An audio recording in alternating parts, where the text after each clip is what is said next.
Father God, at school, Father God, handling business, Lord. Father God, in the name of Jesus, please touch every speaker, Father God. Touch every person in this lower lecture hall, Father God. And please guide us and lead us, Father God, to have a progressive evening, Lord Jesus. Please have your way and let thine will be done, Father God. And please let your righteousness show forth tonight. In Jesus' name, amen. Well, all right. I can remember a time here last year when I was behind this podium, and I was so scared to death I forgot every word that I wrote on my speech, but I spoke from my heart. Today, ladies and gentlemen, this is your opportunity, your time, not only to see the leaders of future on Wilberforce University's campus, but to question those who might be candidates for those positions. Tonight, I'd just like to briefly say that to the audience, please ask questions that are relevant to the topic. We don't want any beef-starting questions. You should ask some questions. Please ask a question that be on topic. And if somebody hears another question, repeat it again. The elections committee will handle it. The elections committee is over at that side. Over there. Candidates, are you ready? Yes, ma'am.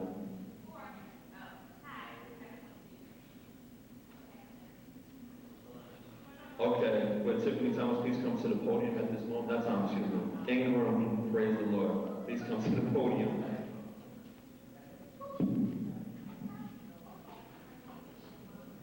Good evening. What we're going to do is we're going to give each individual candidate a chance to introduce themselves and tell what position they're running for. We're going to start in the middle.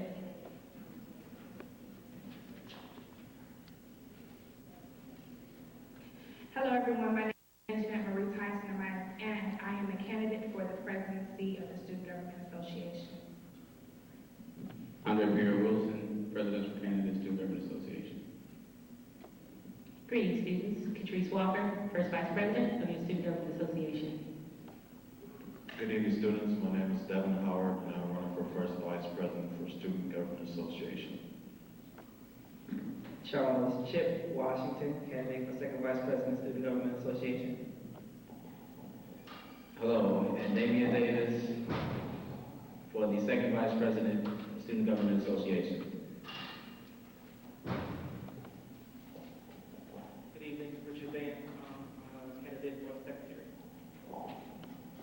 Good evening, James D. Parker, candidate for SGA, or otherwise known as Student Government Association Treasurer. Jonathan Connor, and I am running for SGA Treasurer. Troy Alexander Sims and the student body have nominated me for the trustee student representative position. My name is Erica Johnson. I'm running for student representative board of trustees.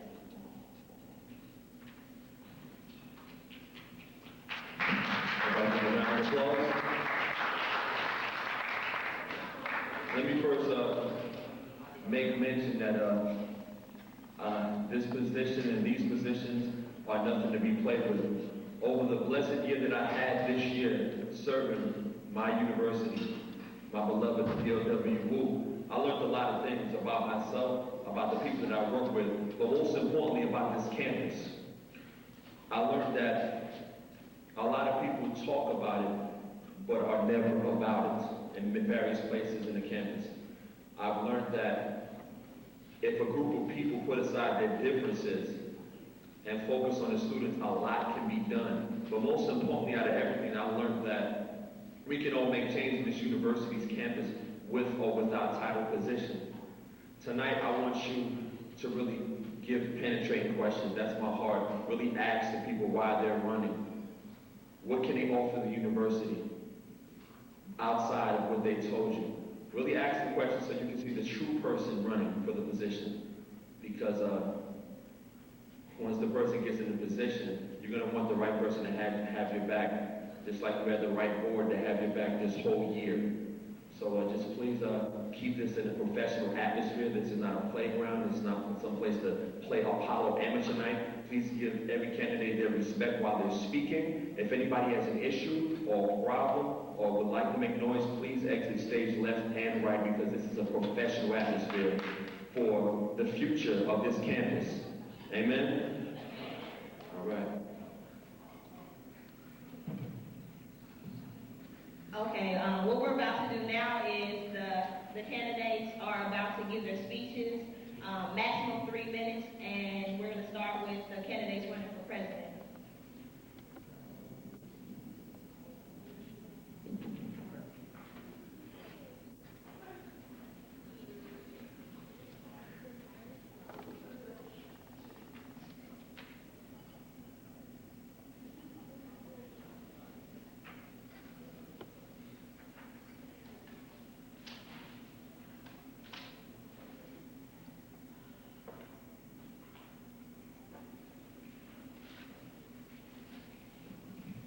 Greetings, ladies and gentlemen. I won't be before you long. Speak the truth and get out of the way. Ladies and gentlemen, I see a vision of a new world. Encased in this conception of thought, I see a place where apathy has no place to lay its deadly hands. I see a king building where 100% of the students and professors have a genuine interest in one another. The students care about the classes they register for, and the faculty members have an overwhelming pride in what they teach. I see a Woodward administration building where students are continued to be helped and kept well informed. I'm sitting in a cafeteria where meat lovers and vegetarians alike are equally satisfied. Ladies and gentlemen, I do see a vision of a new Woodward. I see an Allen Commons that looks less like the rec room in a correctional facility and more like a place that creates an optimistic aura that will aid in the fostering of positive social activity. I see dorm and lounge areas that are more conducive to living and learning, and with that, I see students who actually take pride in where they live. I see organizations continuing to offer activities that enhance campus life and encourage students to strive for excellence. Ladies and gentlemen, once again, I do see a vision of a new Woodward. And at the forefront of this vision, I see an SGA. Staffed with willing and able elected officials, staffed with knowledgeable executive committees, and headed by a president with a heart of determination and an undying love for the institution that has both cared for and nurtured him throughout these past 3 years. Ladies and gentlemen, I see a vision of a new Woodward, and it's my prayer that on the 20th of April, you'll see me as the next president of the SGA. Thank you.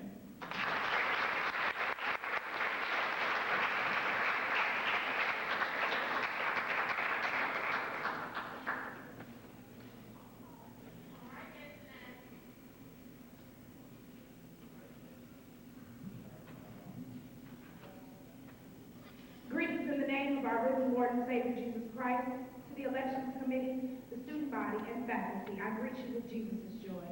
I am Anjanette Marie Tyson, and I am the solid choice candidate for your Student Government Association president.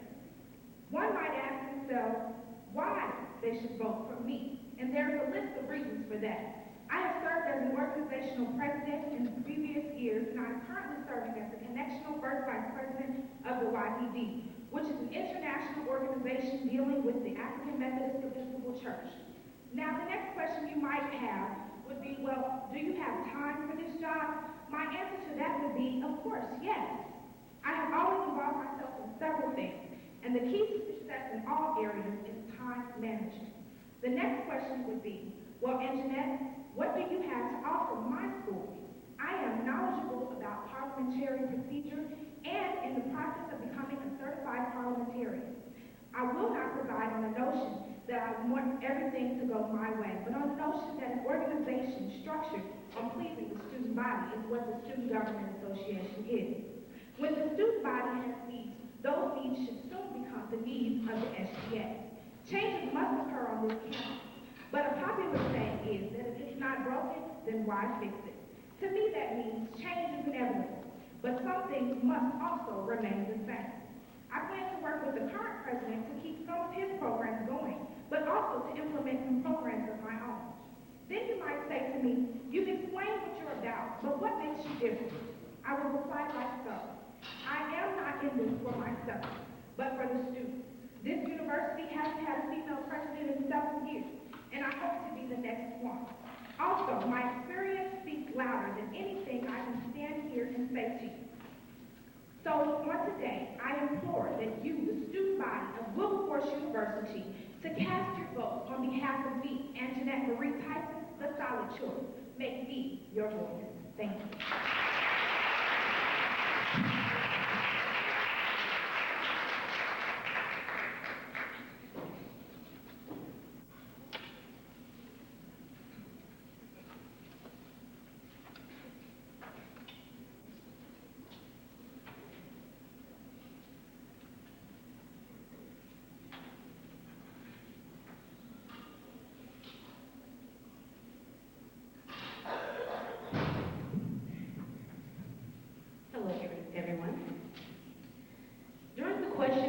period of this event, one question that I would consider detrimental to this election is one that would spark some controversy. My one question would determine for everyone what kind of person we would be if voted into office. I believe Janet Jackson said it best when she said, well, what have you done for me lately? Ooh, yeah. Now this question should in fact allow you to see if what everyone has been selling is of great quality and purpose. To completely understand this concept, let us examine a small portion of the advertising agency. As a marketing major, I can admit that if I were sitting at a table when someone came and told me that they needed a commercial to promote Valtrex, I would have been anxious to see what everyone's ideas were. However, in the commercial, the young woman states that she does not have time to take 6 pills a day because of her busy life. Then she's so excited because with Valtrex, she can only take 3 pills a day. Now at this point, I'm sure you're confused, like, what is she talking about? But I'm going to get to that soon. At the end of the commercial, someone states all of the side effects of taking this medication, ranging from nausea to diarrhea. Therefore, we are all informed of its positive and negative attributes. Now let us focus on our original concept. To be perfectly honest, some of us individuals will stand before you today and spend the entire time getting you to focus on how perfect we are and faultless. They will attempt to persuade you that you need to put all of your trust in them because they want to make a change. But what have they done lately? Ooh, yeah. Why should we believe that what you are selling is of great quality and purpose? I am who I say I am. And like the Valtrex commercial, I don't have a problem admitting what my side effects are. They are as follows. I don't like it when people don't realize how much power we have as students. I don't like it when students believe that things will never change. And I don't like it when people get into organizations and use them only as resume builders. This year's SGA was devoted to promoting change. We wanted the past views of SGA to be forgotten. We wanted to bridge the gap with other universities. We fulfilled the promises we made to the students. People complained about instructors, financial aid, the cafeteria. Finally, there's been some changes made. So, I've answered for you what I've done for you. My desires are the same as yours, to have visions of a new world. So, I pray that you vote for me on April 20th. Simply because I have a faith that you know and a name you can trust. Thank you.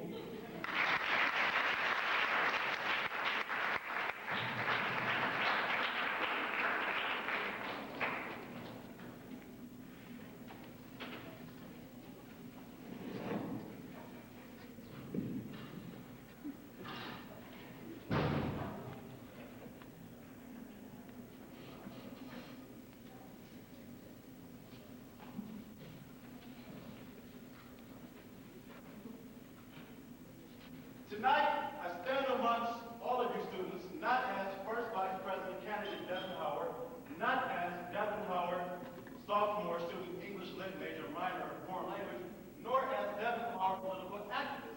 I stand with you tonight as a concerned student, a student that has seen the problems and issues of our university, a student that wants to make a change right now, a student that doesn't want you to say, email me. A student that doesn't want to say, I'll get right back to you.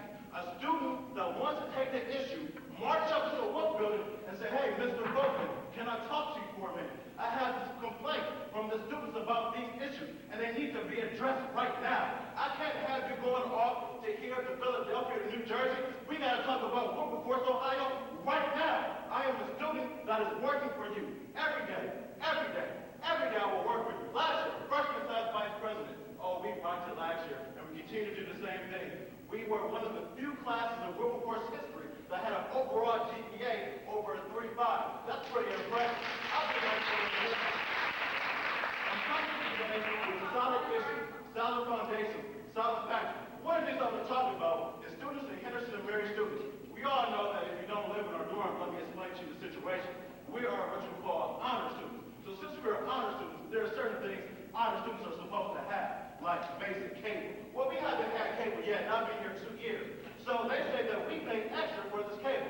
So if we pay extra for this cable, let us have the cable, or give us our money back, and we'll make provides for ourselves to buy more DVDs. Let's talk about the boys' dorm.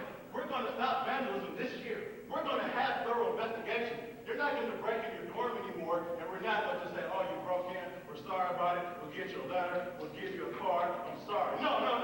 Time has changed. Time is now. Time is now. Time is now. Time is right now.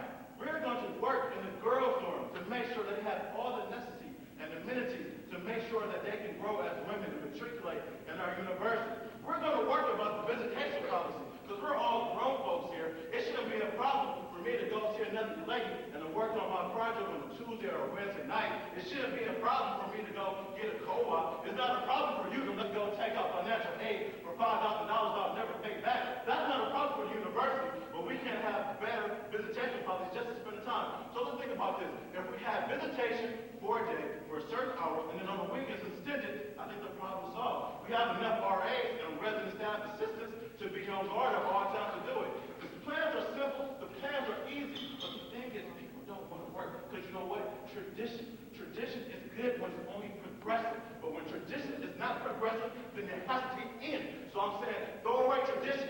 Think outside the box. Let's create new boxes. Let's put a new form, a new path for everyone. Thank you.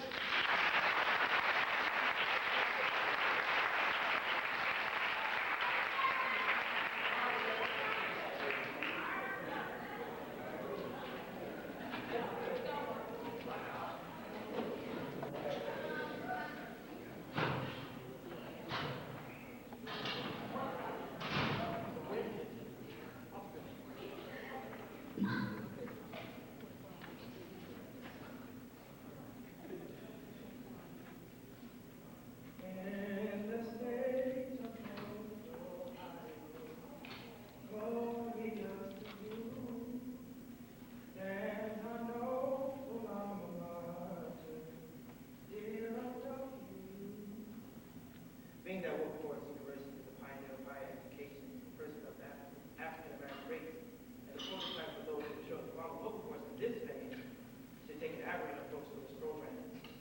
As a candidate for second vice president, this would be one of my duties.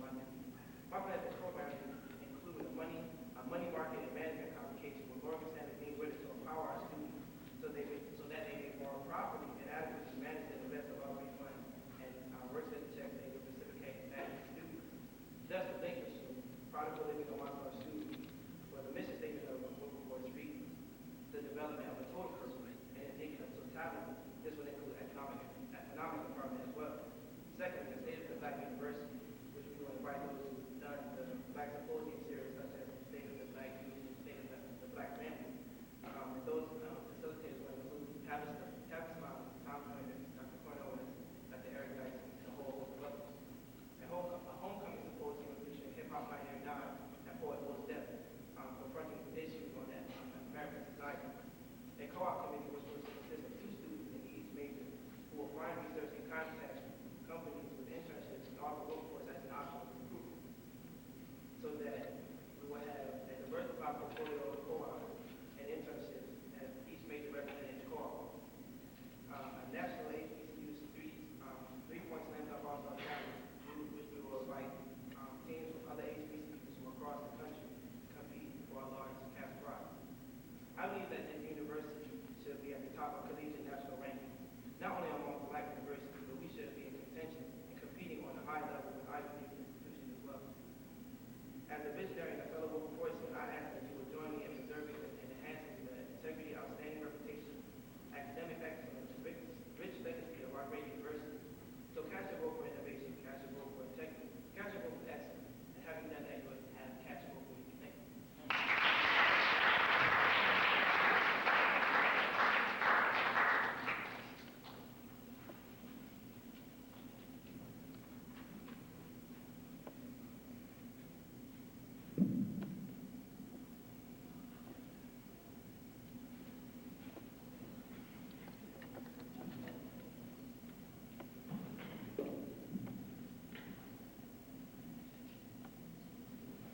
Leadership is action, not position. Leadership is an objective and not something that's just thrown together. Leadership plays a major important role at this time, at this day, at this moment. And one of the major things about leadership is that leadership must be a movement and not an image.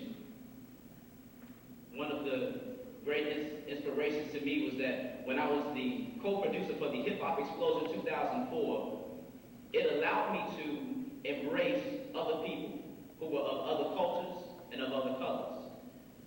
That event was the beginning of a new movement. But there's a problem. There's a problem. Students of Wilberforce, there's a problem. One thing that I recognize is that the students of Wilberforce, we are like blind sheep. And what I mean by blind sheep is that we're acknowledged of our presence, but we are misguided due to the lack of movement. We are uninformed. We are misinformed. We are misguided for the lack of movement. Follow me in this movement, whereas though my movement will be able to solicit corporate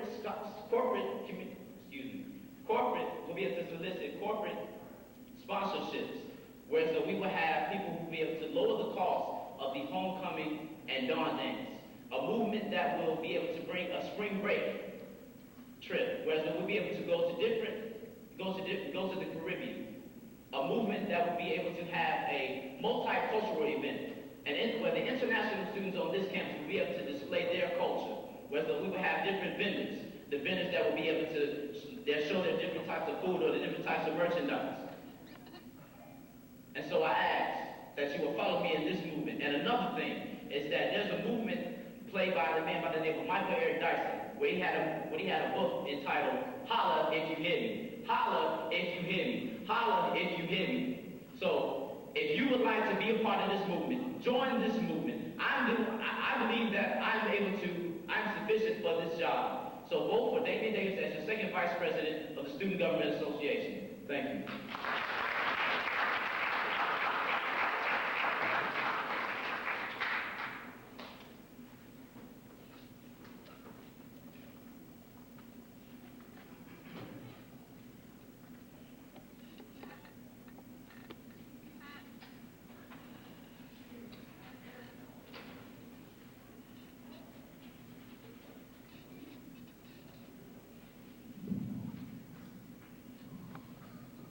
Good evening. My name is and currently I am a sophomore political science major from Columbus, Ohio.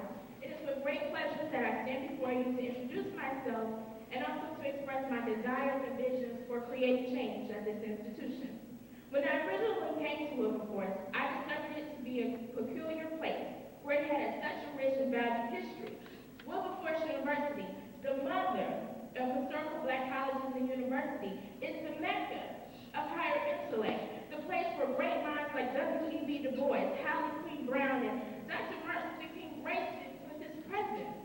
The strength and the triumph of this institution was even noted during the 19th century as the Black Harvard. But sadly, from that time until now, the stories and achievements and aspirations of Wilberforce University is no longer being heard.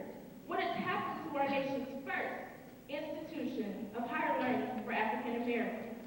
The question is simple. There is a need for more efficient management and accountability. In order to restore the legacy and pride that was once vested in receiving education from this institution, both management and responsibility must be handled. Both of these characteristics are found in the obligation of the Board of Trustees. It is the Board of Trustees that is responsible for the management and accountability of how the university will operate. To be specific, the Board of Trustees is concerned with the decision-making of implementing academic areas, structuring university policies and procedures, but most importantly, it's concerned with the allocation of funds and how the university will operate. All of these areas that I mentioned affect us every day as students. Academic areas, how many times this year did you question would your major remain? University policies and procedures, how many of you still receive miscommunication from financial aid and the registrar's office? Financial spending, how many of you wonder if investing over $16,000 a year is worth it? All of these questions and concerns are dealt with the Board of Trustees. Persons within the Board of Trustees are those persons who indirectly affect your life every day at this institution. Trustee members need to restore the legacy of Wilberforce University. They need to continue to implement change so that the educational experience can be a success outside of Wilberforce. Choosing a student representative from the Board of Trustees will not be easy. However, I have faith in my fellow Wilberforcians. I believe that you will choose someone who fully understands the frustrations and disappointments as a student. I believe that you, my fellow peers, will choose someone who is at all times professional, reliable, and concerned about your problem. However, it is most important that you choose a person that is just not concerned, but takes the responsibilities to implement the change and to manage the outcome of the decision making. Wilberforce University on Tuesday.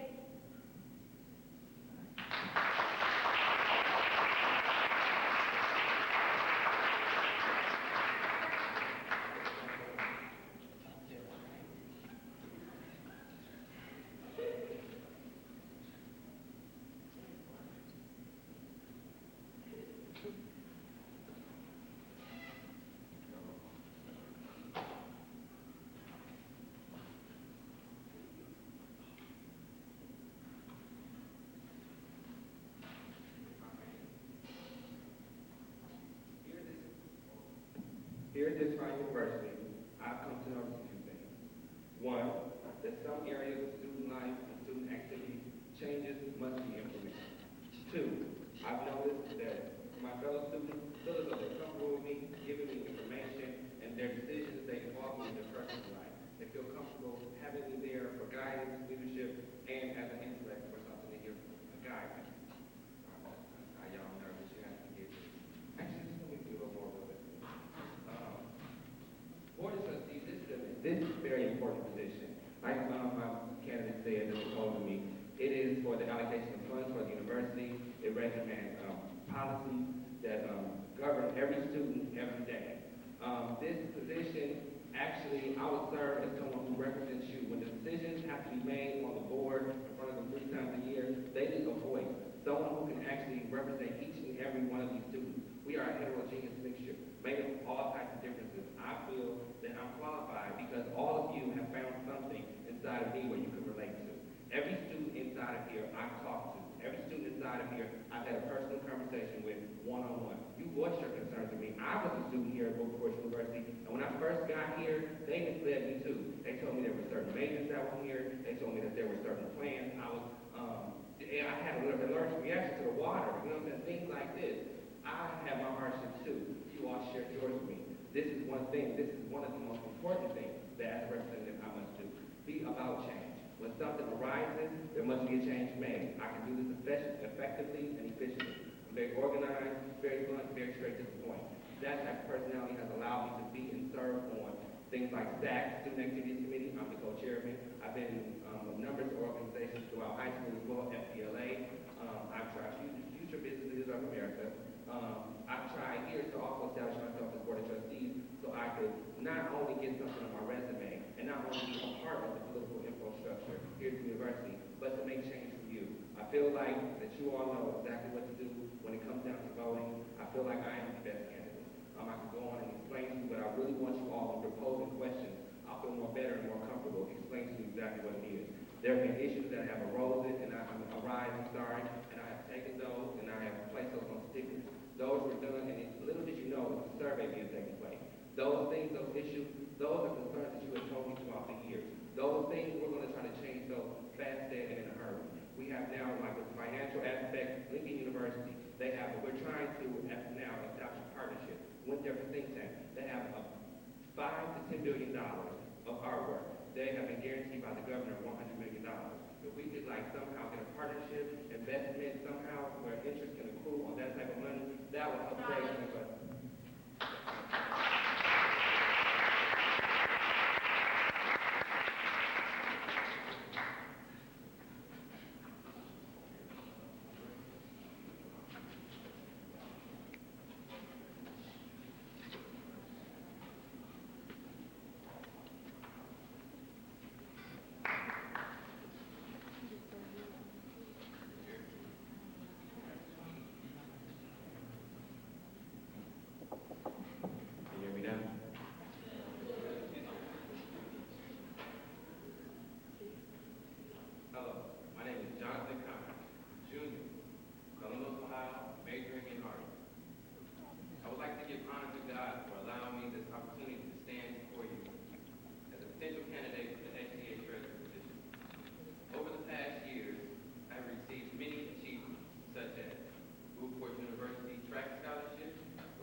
Good evening. As already stated, my name is James C. Parker. I'm a finance major from the city of Philadelphia. To God, who is my Father, my life, and my all. To my campaign committee and the respective departments, endorsers, and advisors, I say thank you. I count it a privilege being able to run for SGA Treasurer in 2004-2005. In my college career, I have been part of several organizations that afforded me the opportunity to meet many people, gain experience, and develop my total person. In return, I was able to benefit each organization from the qualities that I possess, some of which are commitment, professional skills, and accuracy. A current position that I am holding as of now is the treasurer for Alpha and Omega Ministries, and I can say as well as others, I have been trustworthy and dedicated. Why run for SGA Treasurer, you might ask? My skills make me eligible to run, and anyone who may know me knows that I'm concerned about the issues of my peers. These two facts are a great formula for a successful treasurer for now and the years to come. Trust me when I say I won't let you down, because, my famous quote, I am serious about what I do and what I am a part of. Thank you, and vote for whom you feel should be your next SGA Treasurer, Sue Marte, my brothers and sisters, which in turn means by one's own powers and skills. Thank you.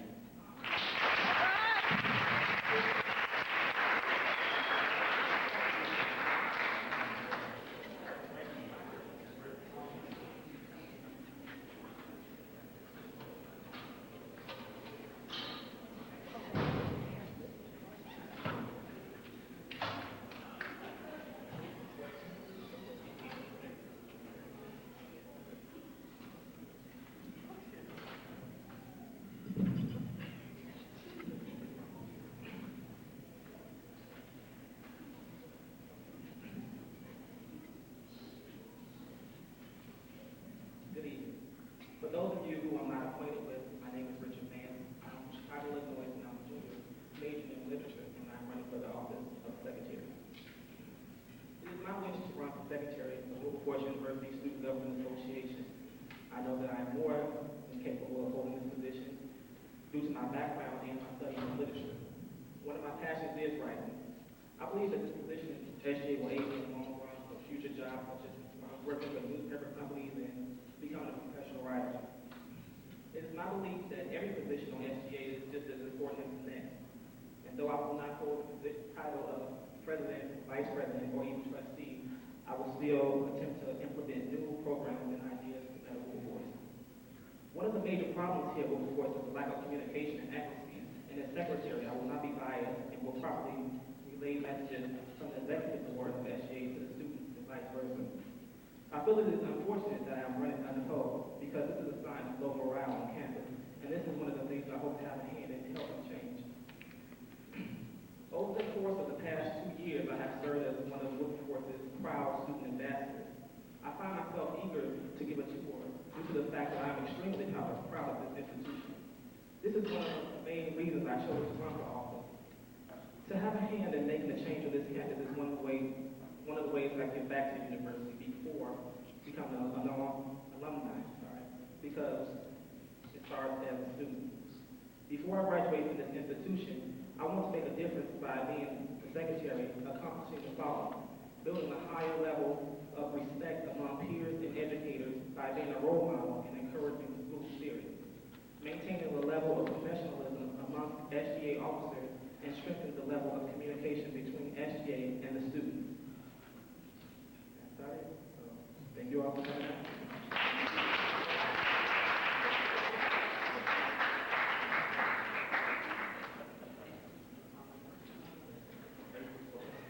Everybody, please give a hand for all these candidates. Let me tell you this personal experience. It is a terrifying thing being right here, looking at all of you guys. It is extremely scary, and they deserve all the hand claps they can get. I'd like to recognize a couple of people. I'd like to give thanks to Ms. Kaylee Miller, graduating senior who's taping this event. Everybody go ahead for the graduating senior. Please take them, man. And I believe if anybody wants a copy of the debate, they can buy a copy from Kayleen Miller, etc. I got a whole bunch of other stuff. And a whole bunch of other stuff.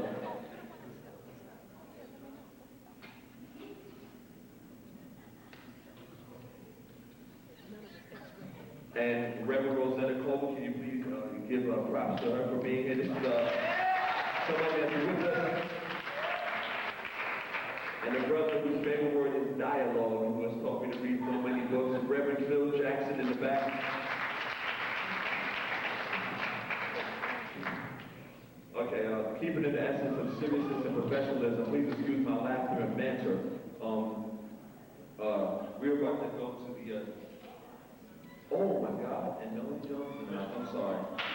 These look so young, everybody was kind of young, the act like it was young.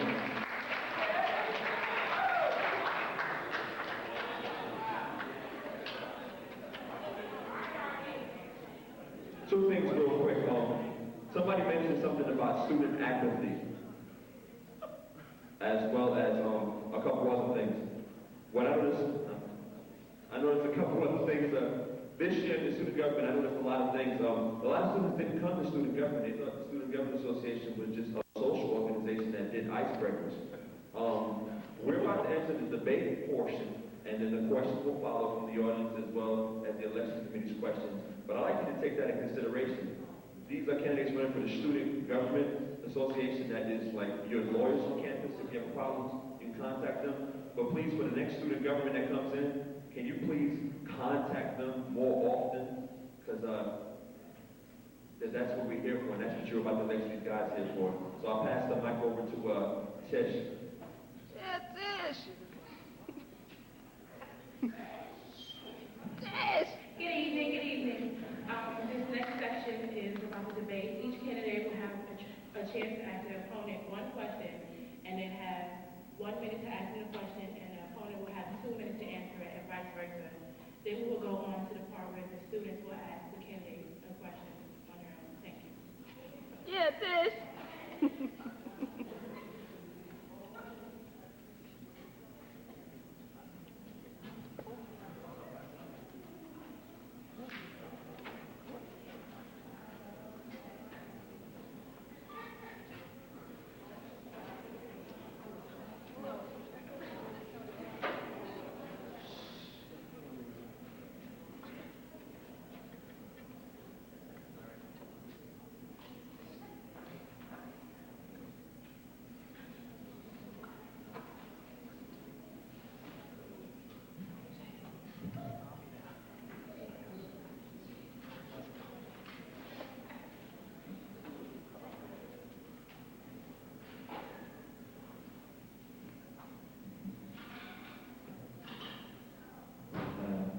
Good evening, Ms Tyson. Good evening.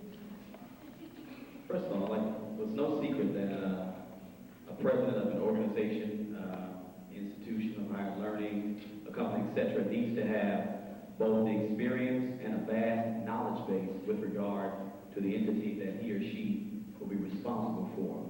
In the past 2 years, what leadership roles have you held here at Wilberforce that have provided you with this experience and knowledge base that better prepare you for dealing with the students as well as the administrative body here on campus? In the past 2 years, I've served on the Student Government Association as not only the student opinion analyst, but also I served as the chairperson of the revisions for the Constitutional Bylaws Committee in the 2002-2003 school year, and I also served as the chairperson for the Elections Board Committee on the 2002-2003 school year. Thank you. Here at Wilberforce, we deal with a lot of issues that come up, and sometimes the job and the office of president is misconstrued because of the other things that are going on around it. So I would ask you, Mr. Wilson, what do you feel is the main position job of the president? Well, in my opinion, the main job is to destroy every amount of apathy possible. Because when you have apathy, which is people that just don't care or low morale, everything else suffers. If you don't care about your classes, you don't go. If you don't care about things in the cabinet, you don't eat, and then everybody suffers. What we need to do is kill the apathy, which is at the base of everything, and once that begins to rise, everything else that's above it has to rise, because if you're above the thing that's below you, when it goes up, you have to go up. So that's the main thing. Thank you.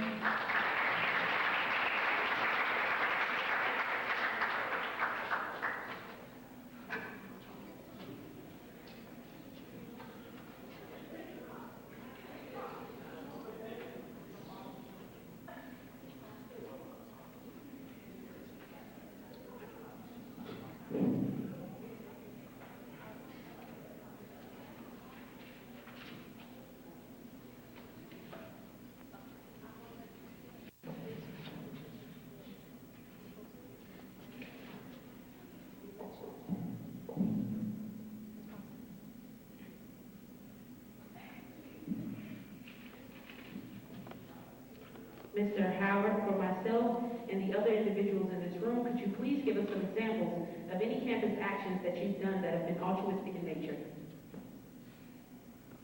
First and foremost, could you define altruistic to me? Yes, I can. It means selflessness. Anytime where you've done more than what was expected of you. Selflessness. More like community service, so to speak, am I correct?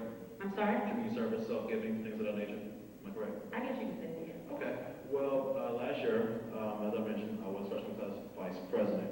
One of the things that we really worked on, as you all know, is when you're a class officer, you really want to raise money for your class when you're leading up to graduating senior year. But one of the things that we really emphasized on was our community service program in Dayton. We went out there every week and worked with students who had reading disabilities, who had learning disabilities in different areas, and we worked with them. I've also worked with being a student mentor and peer tutor here at Wilberforce University this year. That has been quite a rewarding experience and at times frustrating. And that's very important to help other students that are my age to comprehend their lesson plans, such as their literature or their French, in a very comprehensive way. So things like that takes away a lot of time from my personal schedule to do the things that I like. But as a whole, when we all can progress as a united front, then the road within the university wins on it. Okay, thank you. Ms. Kirk, I'm sorry, Walker. Mr. Walker, I'm so sorry, forgive me. What is your stance about political parties on campus, such as the Democratic Party and National Republican Party? Do you feel as though these organizations should be prevalent at a historically black college, and if so, why? Do I feel that political parties should be prevalent on campuses? Yes. I thought we all were here. There are representatives of the Democratic Party and Republican Party here. So do you mean there should be a separate organization for these? Yeah, I'm saying like, you know, you have your Democratic Collegiate Party and your Republican Collegiate Party. Do you feel that there needs to be a basis organization on campus, and why? Like a chairman, CEO, things of that nature? I think that would be nice. I think it would be nice because a lot of people that claim parties don't have any understanding of why they represent those parties. I believe that a lot of people that are Democratic are only Democratic because all other black people are Democratic without researching both parties for themselves. So I do believe that it's necessary to have those things. I do. You're welcome.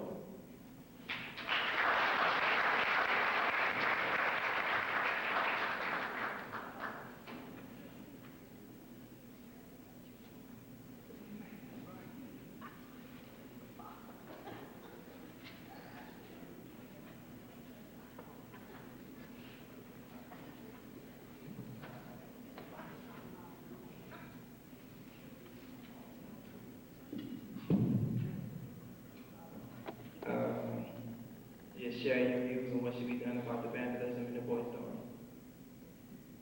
Read that one time. Just share your views on what should be done about the vandalism in the boys' dorm.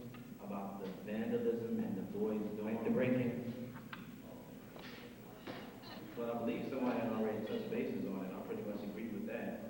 They pretty much they're talking about as far as we're doing more investigation, not just talking about, well, I'll get back to you. No, let me stay on you because my stuff is gone, so you need to do something about it.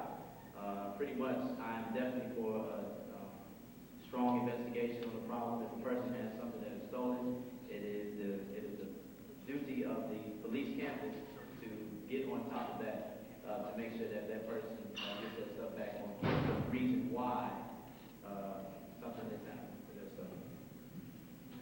Well, hello, Tip. How are you, sir? Am I? Great. All right. My question. If an event were to take place, let's say for instance, well, no, let's not get it. Let's just say an event were to take place. The day of the event, it was canceled. Yet it was promised to the students that this event was going to take place. What would be your response to the students' complaints? Well, depending on why it was canceled, I think one of the things that we can do is just reschedule it for another day and try to have something to maybe complement, maybe lessen the price since it was pushed back or whatever. Okay. Can I phrase it as if I'm one of the? Okay. I'm one of the students, and the event has been canceled. What would you tell me? I would tell you what we can do is we will already have plans to reschedule the event or whatever. But maybe for you, we could give you half off or whatever, or maybe give you a supplement that will make you even more eager to come to the event.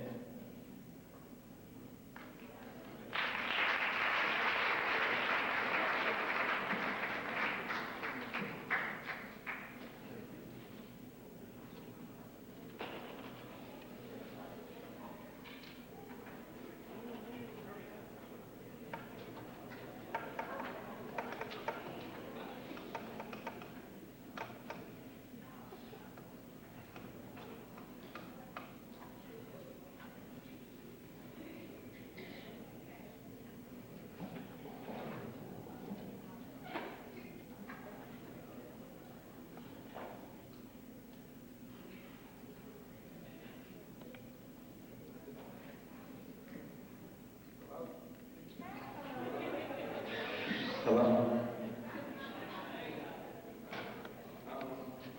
My question is very basic, very simple. What do you feel connects you to the student body? Like, what is it that connects you to each one of these individuals, and how can you relate to all of them and present their ideas in front of the board and in front of the student life committee? I feel as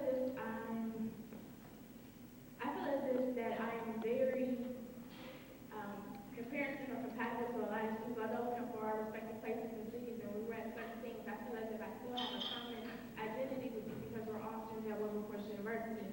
A thing that I feel I most in common with the students, I would say the concern for the money being spent. So many times we get frustrated saying, why am I here? Why aren't I at FAMU? How are we receiving a better education? And at the same time, I can relate to that, and I feel, regardless of where you're from, I think we all have a common identity, and that is being students at Wilberforce and investing our money. Thank you. Mr. Sims, what do you believe is the most important issue concerning students? And if you were elected as Board of Trustees, how would you present that to the board, and how would you resolve that issue? What is the most important? Well, actually, this is going to be a personal issue because it was raised on one of my stickers. There's a student, his son, the married students, the slides are broken. There's a hole in it. He almost broke his leg. Which this has been there since I was my second year freshman. The hole is still there. There's been nothing done about it. We've had Board of Trustees. We've had people fill the positions where this could have been reported before. It's not been done. So first and foremost, like I told him, we need to get that fixed. Point blank period. We cannot have our students. We're responsible for the students and their children and married students.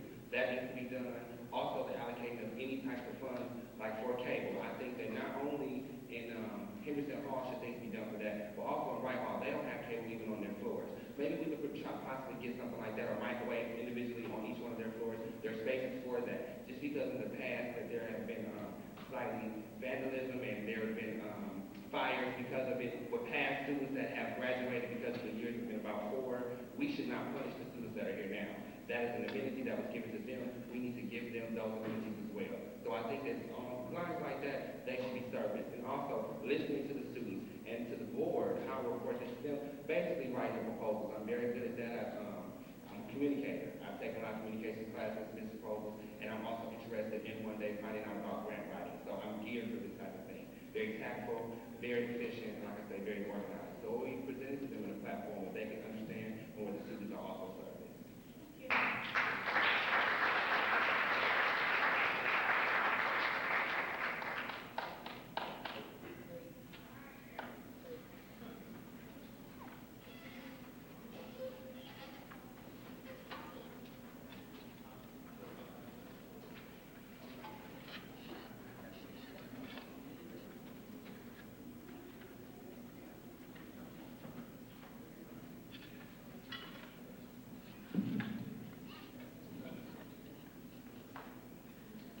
Good evening, Mr. Conner. Glad you can make it.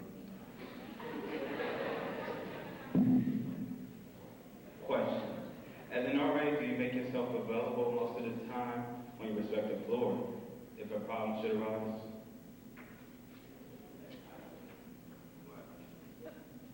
Do I make myself available? Yes, sir. When problems occur in the dorm, I always make myself available. If I'm not available, there's someone else available for me. On my floor, I try to keep it clean. I try to keep it decent. Everyone on my floor respects each other, and therefore they respect me. Thank you. No question. I don't have any questions for the part.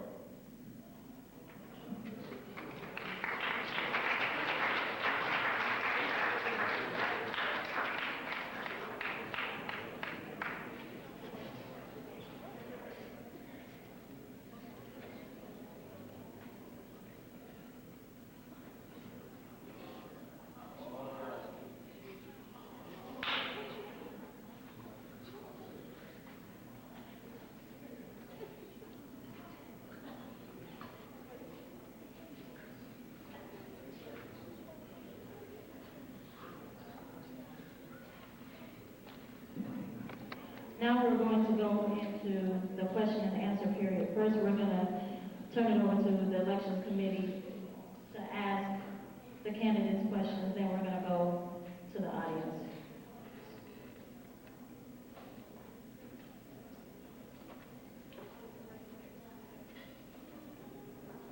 Okay, Mr. Vance, how you doing? You know, the person that, what's up, everybody?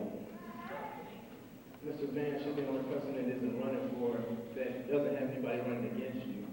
So I wanted you to first get up and tell what you are running for, and also, what can you do in your position? Like, what do you feel you can do to contribute to your position?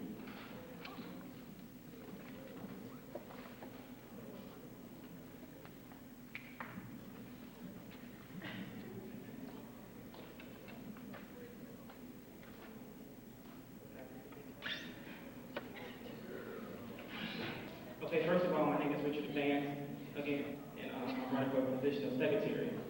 And you all know what I can do to make it better? Well, I honestly think that Yumi did a good job this year. I'm not trying to make it better.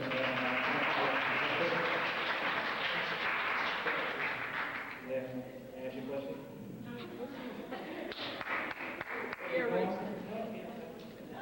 Today was a good day.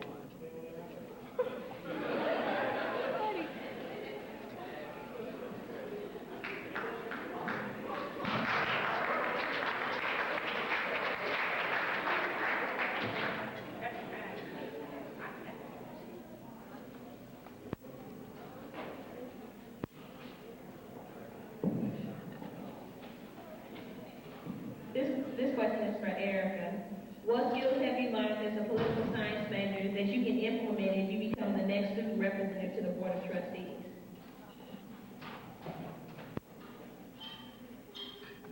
As a political science major, I've learned a lot of things in regards to behavior of people in a particular area or situation.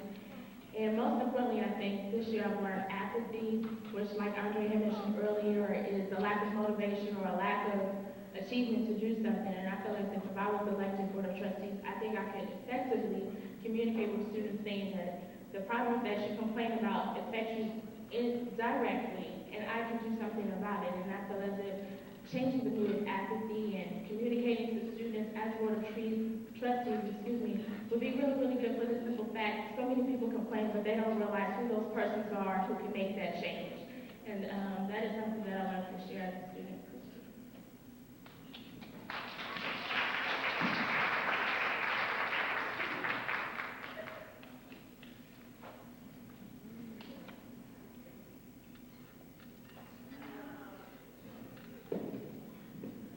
Good evening, everyone.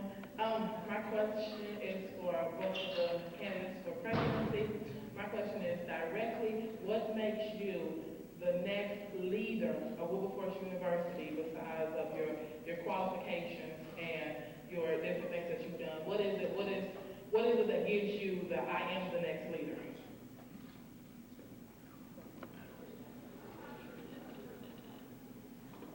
Well, I think the positions that I've held in the SJ in the past speak for themselves. Freshman year, I was, after the freshman class president stepped down, I stepped up as the freshman class representative. Sophomore year, I was executive secretary, and this year I'm the chief of staff. I'm very familiar with the inner workings of both the SGA and the administrative body that governs the campus. I'm no stranger to protocol. I'm very well acquainted with the powers that be.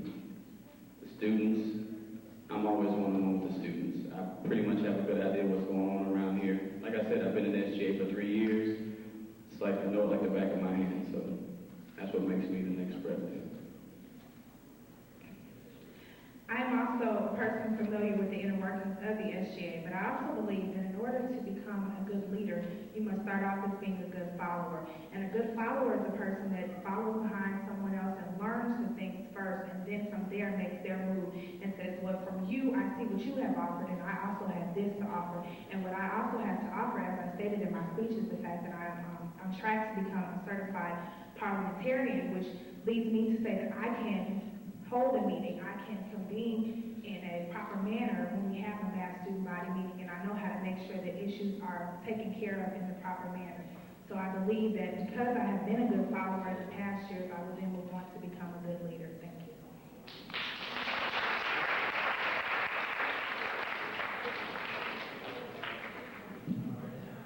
Thank you. Candidates, now we will have questions from the students. If you have a question, come around and line up against this wall right here. Yes. I'd like to welcome Vice Presidents Mitchell and Bozeman. Welcome.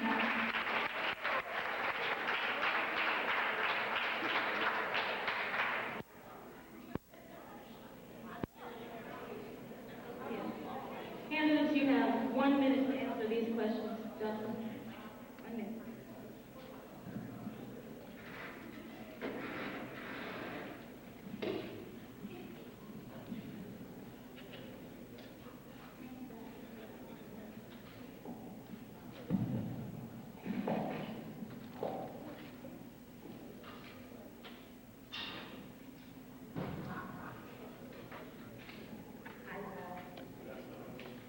My first question is for Devin.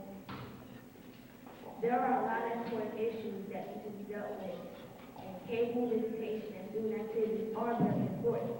But not as important as how much of the workforce debt has been lowered, what measures will be cut, and most importantly, when will Wilberforce restore its sports programs, track, soccer, and football? How do you feel about that? Well, we all know that Wilberforce University is a private institution, and most private institutions, sports programs aren't really the center of its university. Wilberforce University prides itself on its academic achievements in years past and our ability to have a keen interest in student politics. I do believe in the sports athletic program, but we all know that sports athletic programs cost money. And to have an effective program, we have to win. And when we win, we bring in money. And when we bring in money, our university prospers. At a major D1 school or D2 school, you have to realize that these programs are funded by alumni, and alumnus have a keen interest that their sports programs are being number one. I would like to see our sports program return, but right now, I think that our education stride is the most important. Being that African Americans are already stereotyped as only doing one thing, so education makes us well-rounded. Thank you. You only answered one of the three issues I gave you. I'm sorry, I have 1 minute. Thank you.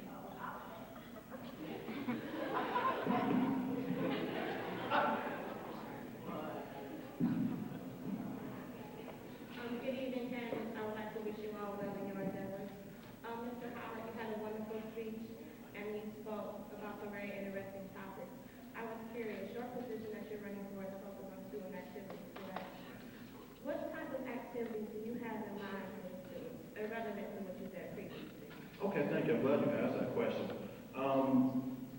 My position, if you don't know, that first vice president, if the president isn't able to fulfill his obligation, he succeeds him or her, and first vice president serves as chairman of student activities.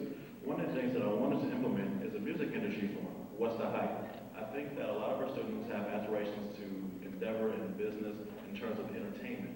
I think that there should be a real thought-out program with some of our entertainers coming to talk to us about the pros and cons of the reality of our university. I think that we should also have programs about Title III money.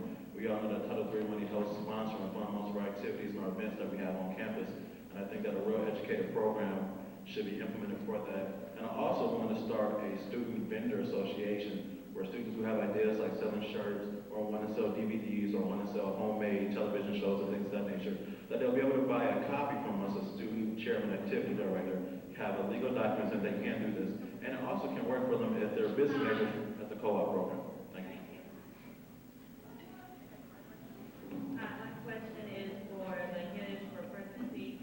One concern that I have is as far as your availability to be for the students. Now, I see you guys as a major contribution to the SGA. Now, what will you strive for? I know you cannot be available 24/7. That's just not possible. But what can you do, and do you see your other organizations that you are a part of, will that get in the way of what you will do here for SGA? As I stated in my speech, I feel that I do have the time. Being the president of such an organization makes it that it's an on-call position, which means that any time I receive a phone call, I would need to be able to be there and be available to the student body. All other things would have to be put aside to some sort when I have another obligation. As I've also stated, I've dealt with a lot of things at one time, and like I said, time management is very important. And as long as you're able to manage your time and say, this is what I have now, and allocate your time appropriately, then you will be able to, and I will be able to serve the student body in the proper way.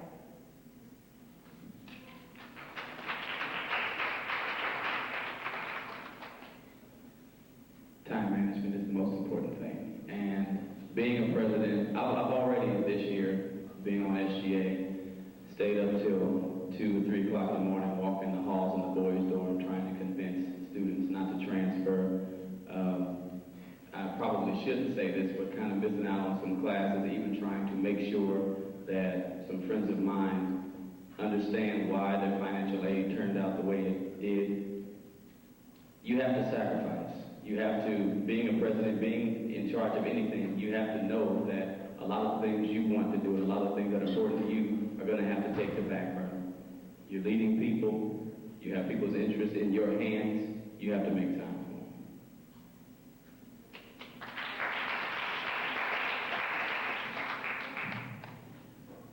All you guys are really headed for great places, I must say. But also, as a staff member, I have a few questions of my own. First has to do with, this one is going to be addressed to the president, and the vice presidents may also take a stab at this if they wish, because after all, they will, they could possibly have to take on the president's duties. And I also want to address issues here of respect, because I'm not getting it right now. Thank you. First of all, how do you feel about our town and gown relations? I'll explain what town and gown is. Town and gown relations are relations between the campus and the community, that's on the outside community. How do you plan to improve those, particularly with businesses which aren't really treating the people that let them put burgers very well? One of the things that I plan to bring back into the eyes of the students is something that we tried to do when I was executive secretary. What we did was basically collect all the receipts from everything we buy in the city of Xenia, period. And we would get together with either the treasurer and the secretary to add all those up, take it to the powers that be, and let them know just how much power we have. We're not respected the way we should be in different places, and to bring it even closer with the city of Wilberforce, within this small township, one of the things that I plan on doing as president, even if I'm not president, is to take a band of students around to every house in the neighborhood. Let them see some of the good students here. Let them see some of the people who actually are not troublemakers, are not, we're not just some inner city youth coming to tear up your beautiful living spaces. That's what I plan on doing. As far as the relationship goes between the Wilberforce University community and the Wilberforce community, I think it has been tarred as a result of the voting that happened in too long ago here, a lot of the students had a lot of animosity built up inside of them as a result of that.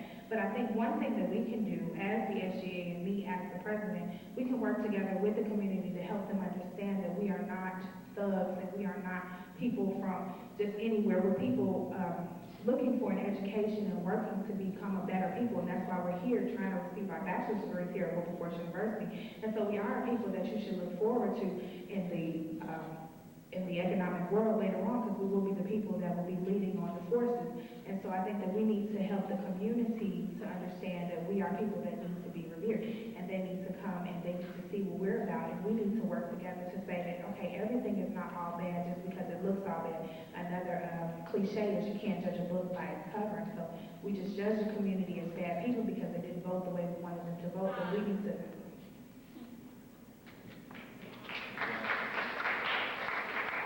The Vice President have answered?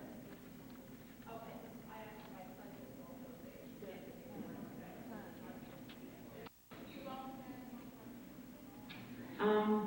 I believe that what the candidates for president said made a lot of sense, but I think what we also have to do is realize that there are a lot of students here that are thugs, that are doing all kinds of crazy things that many of us don't approve of. So it's hard to make people in senior respect us when we have those kind of people here.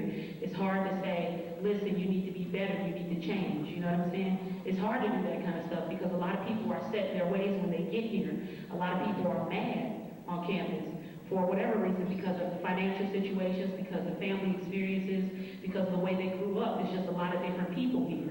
So you have to understand that too by being in this leadership position. You don't just govern students that get 4.0s. You're over the whole student body. So you have to have programs. You have to have some type of function that asks the students, what's wrong with you? Why are you angry? Why are you doing the things that you do? Because if we don't know how to control the students while we're on campus, then of course the people in senior won't respect us. Thank you.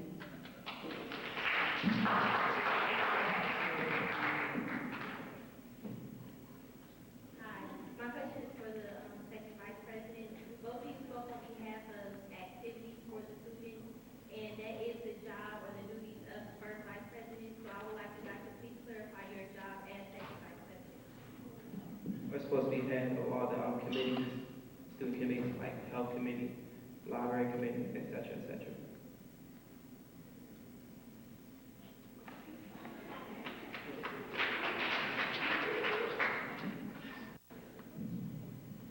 Hello, everyone. Just want to commend all the candidates. And my question is for the president and the trustees. Either one or all of you can answer it. How do you all plan to work with administration as well as admissions to increase the retention rate? And for those of you, I don't know if you all know what the retention is, but not trying to make you sound like dumb or anything, but that's, to increase the population, the student population here at Wilberforce and keep students here and retain them without, decreasing every year. So how do you plan on working with admissions and administration to increase the retention rate? I think we all need to realize that we're one body. A lot of times people try to separate administration from students and say, well, they're this, they're that, we're this, we're that. We all need to understand that we're one body, one family, and if we begin to work together as one family, then we'll be able to move on from there. A professor just said to me today that he believes that the school is going down because of the way that they do the probation students. And I agree with what he was saying. Basically, you don't want to have someone who's not doing very well and say, okay, well, you're not doing well, and then say, okay, well, you didn't do better, so you have to leave. So one thing I say, we must first work to keep the students that we have here, and work with them and say, this is what we need you to do. We understand that you're not doing your best, but what can we do to help you to do your best so that we can keep you in this institution? And then from there, we also need to have more programs that put us out in the streets, put Wilberforce's name on the map to say we are Wilberforce University, the first historically Black private institution founded. And we need to let people know that this is where they need to be and let them know the reasons why. And if we work together as one body, one family, then we will be able to do that. Thank you.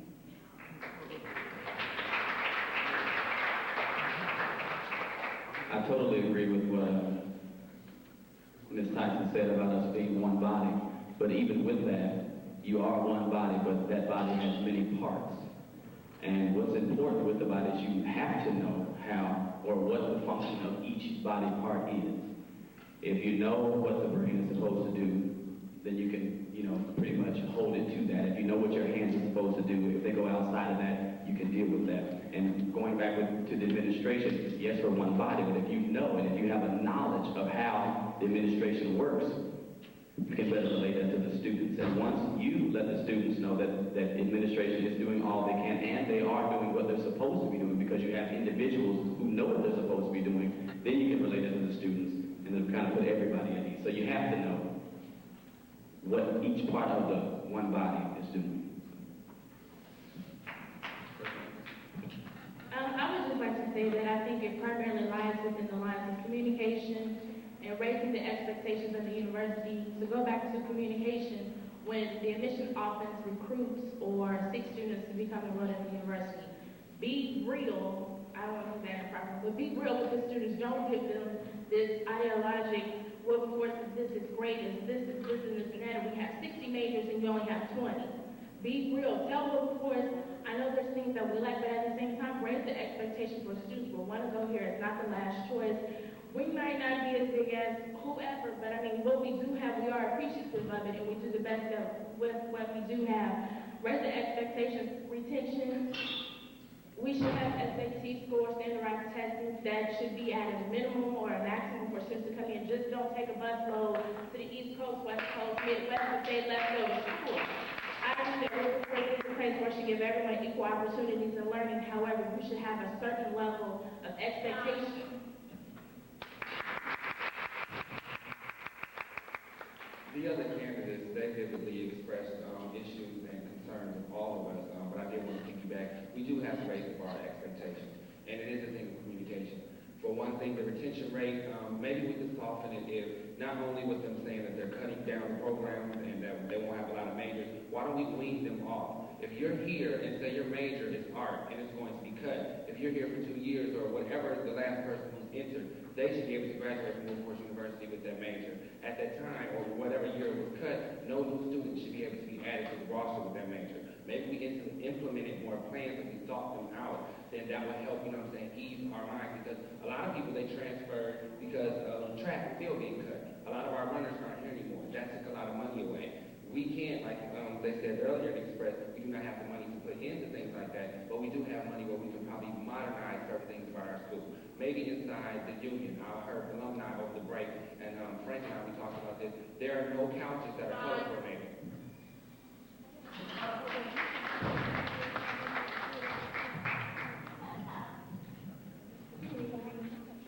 This question is for the candidates for president.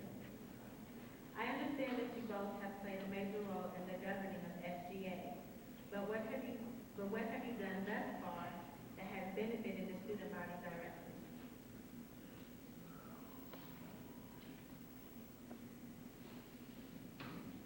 One of the things that we've done that I can speak for is as far as SJ is concerned was at the beginning of the year we had what's called a town hall meeting. Granted, there were not a lot of students that actually attended that meeting, but those who did come had all their issues put out on paper, and that next week, officers received memos with the concerns that the students had addressed. Some of them were with housing, some of them were with financial aid, some of them were in other areas. That's one of the things I've done. Also, with the Rock the Vote convocation, Patrice and Randy did the major part of the planning, but all the logistics behind the scenes, the back and forth communication with Central State, the communication with the elections board, stuff like those are the things that, the underlying things that are extremely important when you're planning activities, period. You can have a vision for days, but if you have no plan, if you have enough logistics worked out, then everything you plan is going to fall. So.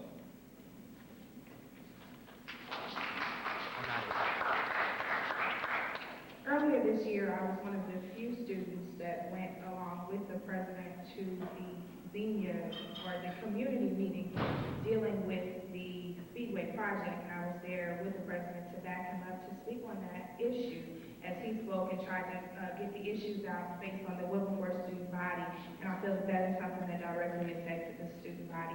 As well as, I know a lot of you all had seen me in the past working in the admissions office, dealing with a lot of your concerns in the admissions office. had a lot of hard times and did some suffering because of loss of staff and things like that, I was there to help with the student body.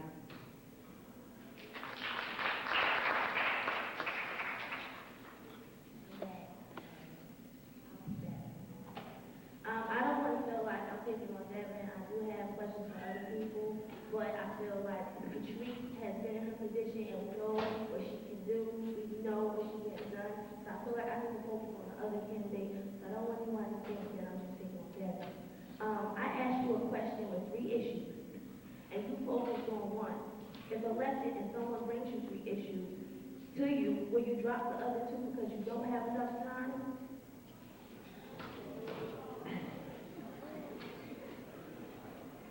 I simply couldn't answer the other 2 because I felt that the first one was more prevalent than the other 2. I felt that the first one that you're judging about sports and athletics in our society is a very important issue for our university and to society. I wasn't trying to be mean or cruel, so to speak, by avoiding the other 2, but I really wanted to emphasize on one and make sure you understood where I stood on that one issue. I didn't want to give you a couple of bullet points and then shoot you away. I'm a very thorough person. I like to sit down and examine everything step by step. I hope that I can answer the other 2 if you come back around. If not, I'll be more than glad to go to Starbucks with you and we can sit down and have a deep conversation.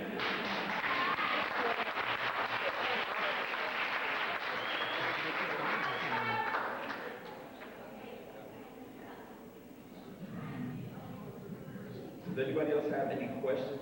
If you can, please line up. Staff also. Administration also, if you have any questions.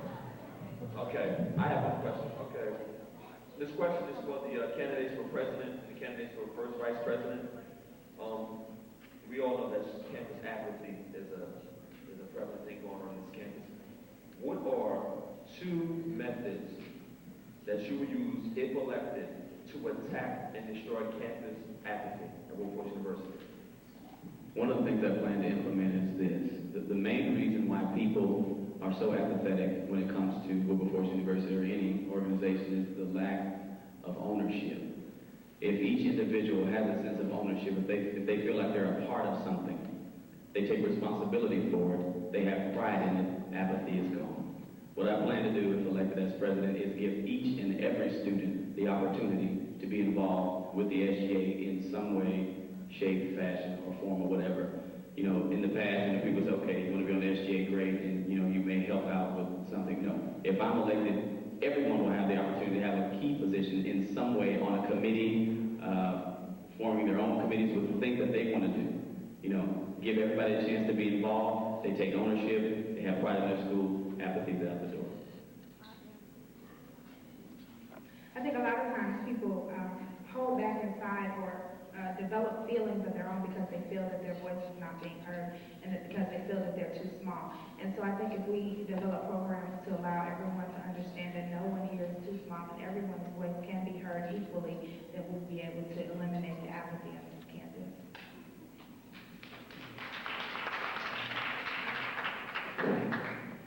Okay. I think that number 1, it's important to understand why everybody is here. I think that has a lot to do with apathy because a lot of people walk around and talk about how much they hate this school, but they're still here. They continue to come year after year after year and graduate the whole time saying that they hate the school, but for some reason you're here. So I need to know why. And not to piggyback off what Andre said, but to also get students involved in committees on the Student Government Association. Like, say for instance, I was under your leadership. As first vice, I got to work with a couple of students for the Student Activities Committee, and we met, well, that's irrelevant, but the students that we involved, the students that got involved with the SGA were a group of committed students, and some of them were the students that everybody views as just somebody that just walks through the halls. You know what I'm saying? So going back to the Rock the Vote thing, everybody just loved it. And that feeling that I got from doing that, I don't know if many of you remember it, but the feeling that I got from that, well, thank you. President Murphy, I think 2 ways that we can help eliminate student apathy is knowing and having a sense of history, knowing where our university has came from post-Civil War through World War II to Vietnam to the Gulf War. That's a sense of history and legacy for our university of African Americans, always playing an active role in the civil rights movement and the reconstruction of equal rights in our country. I think we also should know that we have a sense of divine right. Whether you believe that you came to this university by chance or by accident, or this was your last choice, God appointed you to be here at this time in this place and no other place. And once you understand that you're here on divine right, and you let God take that center focus and stage, everything is easy sailing.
That's one of the points as president I plan to attack with probably the greatest force. One of the things that I said during my speech was the fact that our union looks like the rec room in some prison. When you're in there, you take no pride in it. You know, I went to another school where, I'm going to be honest, the individuals that were in their recreational facility were probably just as quote unquote thuggish as you think you are, or just as but they went outside to smoke their cigarettes. They went outside to drink or do whatever because the inside of where they were looked like something, and they wanted to keep it that way. It doesn't look like that up there. So when your surroundings oftentimes have a direct effect on how you treat, the institution. Students around here, everything has to come up. The living areas, the dorm, the union, all of that. Once that stuff starts to come up, then I think people start to think about it. Of course, we have to take care of it when we get it, but it's got to start somewhere.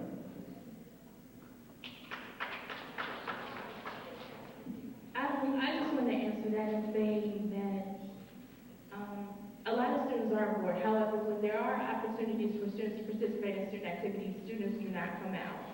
And I say that because as sophomore class officer, there was activities that we've done. Bricks do activities, Black Girl Coalition, Black Women United, SGA sponsored events.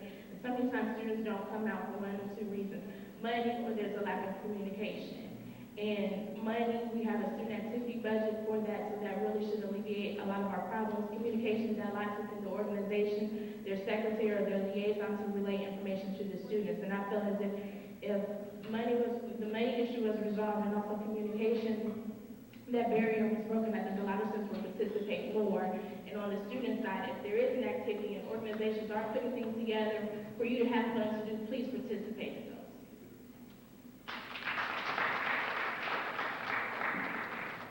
I also want to piggyback on that, say they have vividly explained issues and concerns of all of us, but we do need to do, even though a lot of students, they feel as though we're not wanted in senior, there are things and there are extracurricular activities we can do there.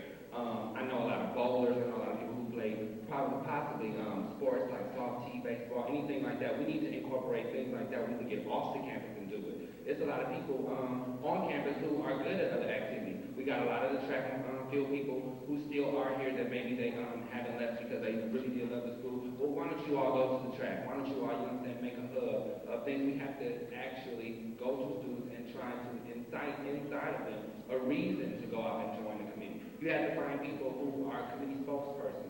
I think that is a big problem. Like we're saying, communication, the lack of that. The committees, they don't actually tell everybody, like the 559, a lot of people, it's an okay method, but people are randomized to delete it because it's annoying sometimes. Why don't we have a spokesperson?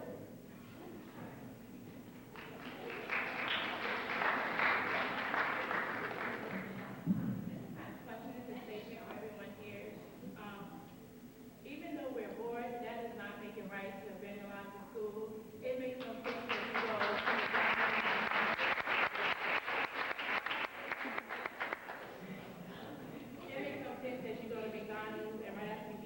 throw your trash right on the floor.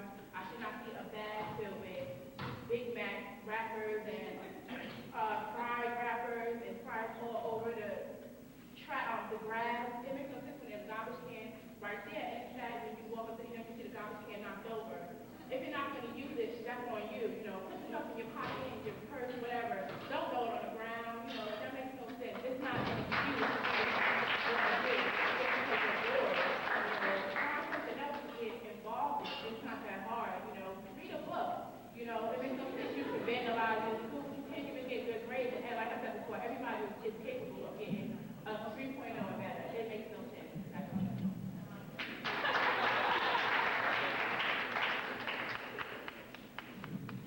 If there are any more questions, please come on to the line. If not, Jocelyn, Keisha, or Erica will be the last one.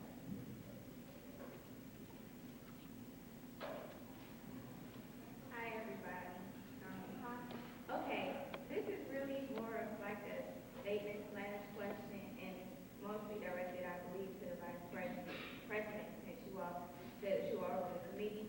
But you all spoke of a lot of committees that are on this campus that a lot of us didn't know about until we got here. Only committee that people really knew about was the Student Activities Committee. But no one was told, like, okay, how do I get on this committee? People heard, we know now about the Elections Committee, but nobody knew how to get onto the Elections Committee. We say that we have health committees, and we have sports committees, and all these different activities that nobody knows about, or people are already appointed to these committees, and they don't have an opportunity to have a chance to be on them themselves. It's not like, okay, we have a committee, if you want to sign up, come and sign up. So I guess my question is, how are you going to bring these committees out to students who are willing to work? And even still, I mean, this is a wide variety of people on this campus, and I think it's only fair that we have a wide variety of people on this campus, on these committees, to represent everybody. And I'm not saying that that's not the case right now, but maybe that will bring some of our thugs, or whatever you want to call it, into giving their opinions on stuff that might bring other people out. So I guess I just want to know what your feelings are on bringing, I guess, the campus to the committees that we have. Okay, I just want to say for the record that being the first vice president from the past year, I did put up signs and left messages on the voicemail stating that we were having meetings and what time the meetings were. You have come to one of the meetings, and the committee, that's what I'm talking about. Oh, Student Activities Committee is what I'm talking about as the chair of first vice. But I did put up signs at the beginning of the year, did leave messages on the voicemail stating that if anyone else was interested in joining, that they could come. So I think that I did all right. It was a nice group of people there. We had a nice group of people that have helped. So, is somebody talking? Oh, sorry. So in the future, I believe that better PR is necessary as a marketing major to make sure that all students can be involved. A simple answer to that is that when we have registration and orientation for freshman class, I think that once you finish your process in the foyer, we should have an open booth for every organization in the Wellness Center. So when you start school, you're able to see the different organizations that are laid out. You can see pre-alumni, you can see information about Zeta Phi Beta. You can see information about NAACP, and there's history and there's purpose and the different things that encompass that. And I think that each organization should make an appointment for themselves to have two main focused interest meetings beginning at the fall semester and beginning at the winter semester. However, periodically have your standard flyers, your 599 messages, and your other ways of PR to get students out and involved. That was a good question. Thank you.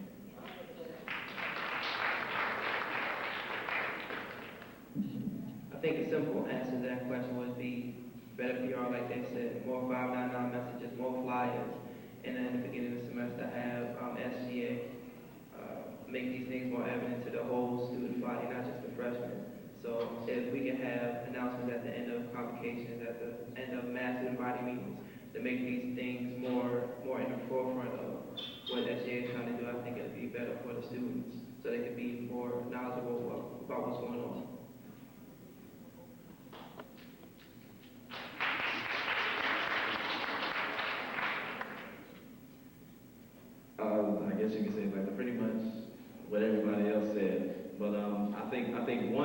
one idea would be effective if it were to be on campus.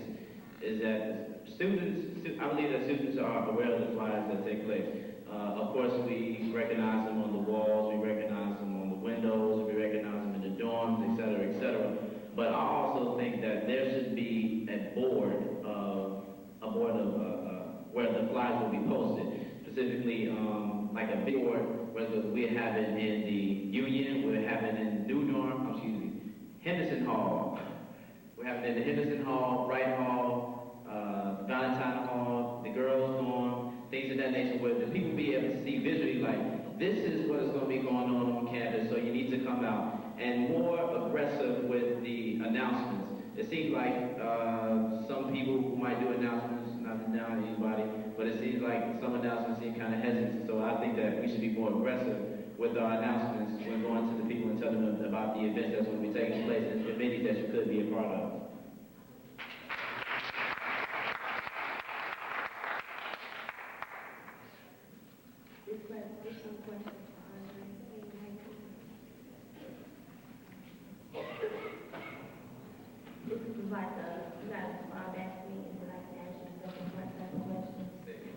It's like I'm going to ask you the first part of the question, and then you'll respond, and then I'll ask you the rest. Are you close to President Flake, and would you say that you're a good friend of his? Are you close to President Flake, and would you say that you're a good friend of his? I believe that Dr. Flake and I have a student-president relationship, as far as it goes. Okay, so when an issue arises that causes you to have to defend us, how will we know that you will fight for us and not take your side, more or less, even though, like, he's a good president, But, say, for instance, since you have that relationship, will it affect how you think? Like, will it affect, like, if he tells you something, will you fight for us or will you take your side? That's the question. Well, that's a rather easy question since it's already happened. There have been several instances where Dr. Flake and I'm not going to say we didn't see eye to eye, but he felt one way about the situation. Of course, I took the side of the students, The key thing about that is the student, whatever the issue is that the student may have, it has to be presented in a professional manner. You can't just throw it out there and expect your leaders to back you up if what you're doing is not planned out, it's ghetto, Of course, you don't want your whole student leadership backing something up that's going to ultimately make everybody look like, well, a fool. So I would definitely take the side of the students because I am a student. So.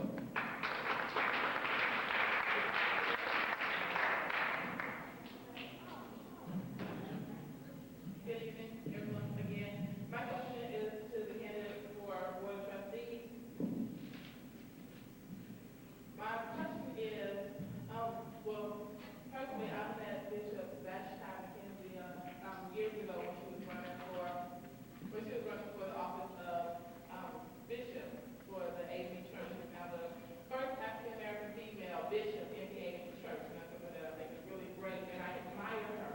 What is it about you personally that I would say, I'm a student at Wilberforce University, and since she sits on the Board of Trustees for Wilberforce University, here is the person that I elected, I voted for, and that I want to go before her and present my issues and to present what I feel and how I feel about the student. What is it about you that makes me proud to say that I'm sending my representation, thank you, to this person that I admire? I think for me personally is, I don't believe that I'm biased. So oftentimes we come from our home cities or particular coastal areas and we plan for certain things, and when we get to college, unfortunately we stay within our cliques and we stay within our friends, and I feel as if I'm not biased. And I think that's important being a student trustee because then you know an overall feeling of how your students feel. It's just not, if I was elected Board of Trustees, I would only press through the concerns of my friends or my clique or my particular hometown. I would press the concerns of everyone because, you just have an overall general concern for the student.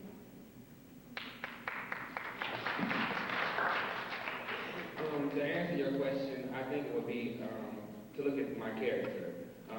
As you all know, to piggyback to what she said, I have been able to connect with each one of you students on a very personal level. Like I said earlier in my speech, you all know me, and you know exactly how real and how blunt I am. I take all your questions and your concerns, and I try to voice them the best that I can. You will be proud of me to be on the Board of Trustees because you know you're being represented well.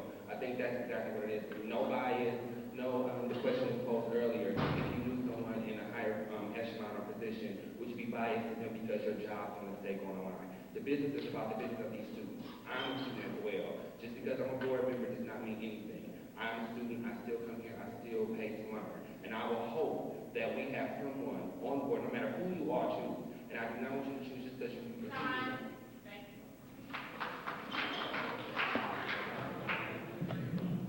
Okay, this question is to the president. Okay, I'm really saying about the body, and everybody knows that things come from the head and trickle down to everybody else, and we are probably the last part of the body as the students. But what are you going to do about administration that standards for us when they say, okay, you only could be late 3 days, or don't come to my class late, when a lot of teachers show up 15 minutes late, don't have a teacher for the whole beginning, and things of that nature. What are you going to try to do about that, because you have to start standards before us? One thing about that, I would have to say that you have to set standards for yourself. The university can set standards and say, well, we want you to do this, we want you to do that. But the fact is, you're not going to do it if it's not something that you believe that you should do, and if it's not something that will benefit you. So if we begin to set standards within ourselves and say, well, I know that in order for me to pass this class, I must not be late, I must not miss classes, I must do my homework, then that's something that we're going to do. However, if we say, well, the university said that I cannot miss 3 days of class, so I'm going to miss 4 just to test somebody. Well, that's not doing our job, and we're paying our money to do our job, just as they're getting paid to do their job. And if your professor has not done their job and not lived up to what they are being paid for, then something needs to be said, and that's where you need to come to your SGA and say, listen, I have professors that are not doing what they need to do, so that we can serve as the liaison to the administration and say, well, you have asked these things of us, and we are doing it, and so now we ask these things of you, and we ask that you then do those as well. As elected president, I had plans to sit down and talk with the members of the faculty. But, I'm still going to do that. But I have just one thing to say to you as far as committees are concerned. There is an academic affairs committee. And if you get, 60, 70, 80, 90, 100 more students who feel the same way you do, and you go up to the whole building and you say, you know what, you set standards for us. We can't miss more than 3 classes.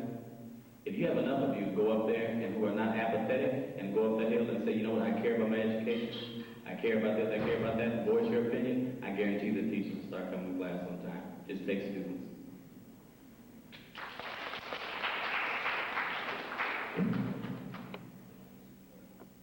Hello, everyone. How are you?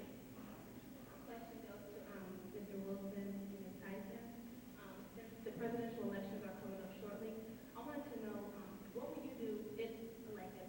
What would you do to make sure all students here at Wilberforce University are informed on the individuals running for presidency and the issues that will definitely affect our country, so history won't repeat itself? One of the things that myself and a couple of people were tossing up in the air was the idea of a convocation.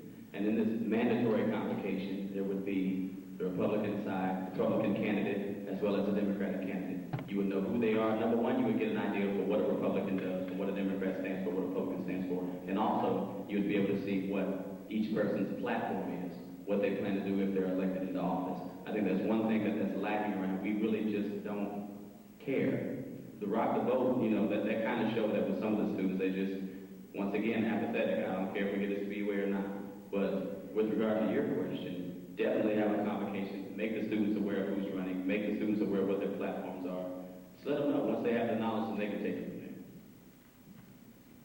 I agree 100% with Mr. Wilson as far as having a mandatory convocation that will give you convocation credit, but I also feel that we should have some sort of political forum periodically so that you all can see the different issues.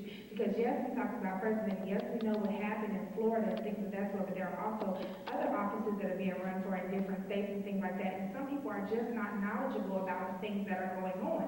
And so if we have political forums periodically so that we can say, this is what's going on in our country, these are the reasons that you need to vote for these candidates, and these are the reasons that you need to say, well, you're this party, you're this party. But I also feel that this school should not necessarily be a part of the school, because we need to understand that there are people from different parties and that we need to recognize all of the political things that are going on. But I do feel that we should have political forums very often here on campus.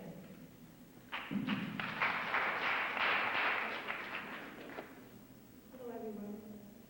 This is not a question, but this is a comment. And comment is, I sat in the same place last year during the Meet the Candidates, and people addressed WSA, which is Wilberforce Student Department, and they addressed it, and they say how they were going to do this and that, and they were going to make sure that Wilberforce Student Departments knew about all the events and things.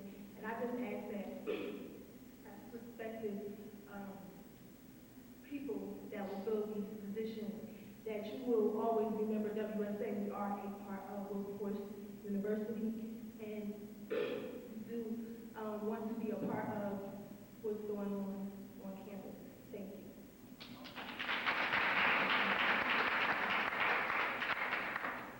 Good evening.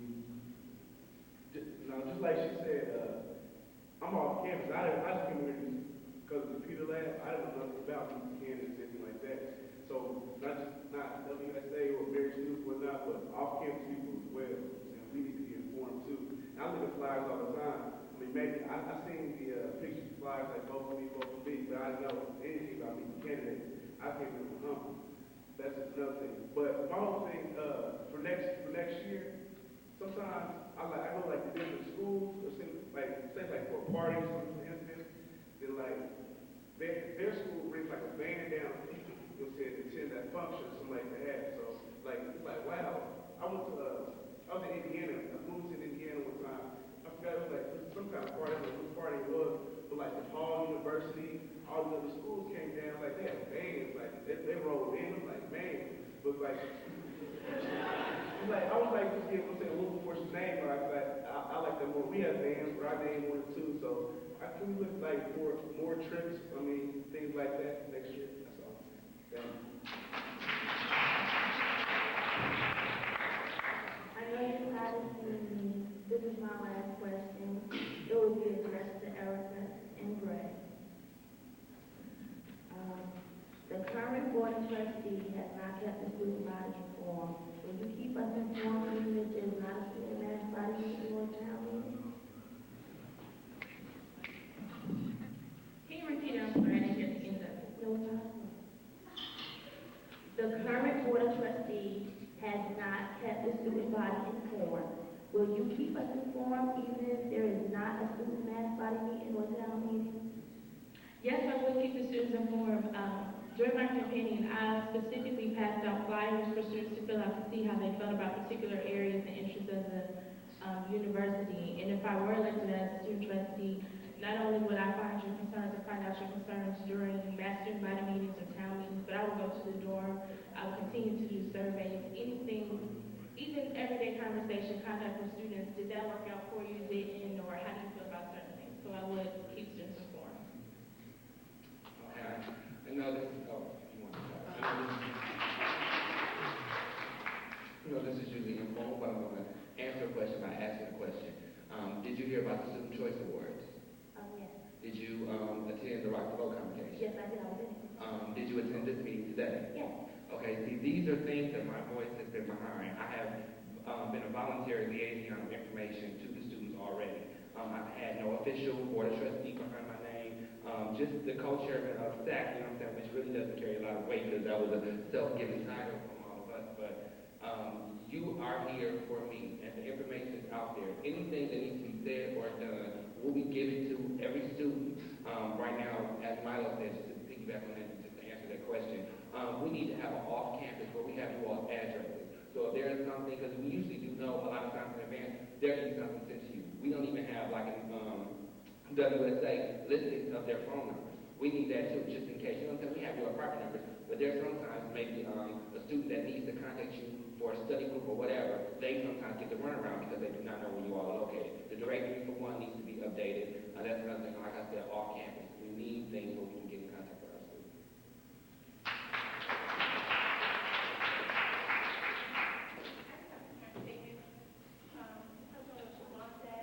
I know, for instance, I don't, really care when the teacher, makes announcements. I just ignore them sometimes. Many people press me because they're tired of hearing 20, 30 messages in the same area, same place, blah, blah, blah, blah. And flyers, you just kind of walk past because they're so jumbled up. And the old one be there for years. So you don't want to keep looking at the same place and you don't know what's new and, we have to check for a date. I would think my suggestion, maybe the organizations or groups of committees could start doing more on the campus so that people know, this organization does this, maybe I want to be a part of it, instead of just holding meetings, putting up flyers saying the meeting is on this day, I want to be a part of this meeting. Start doing more stuff, supporting people on campus and students. And about the political forum, I know I'm not really interested in politics, but I wouldn't mind, knowing more about it. Why not put it in the newspaper, the Mirror, if instead of having meetings? Because a lot of people probably not going to show up to the meetings, but maybe if you put them in the Mirror, people will read it, when they read about the other activities that go on.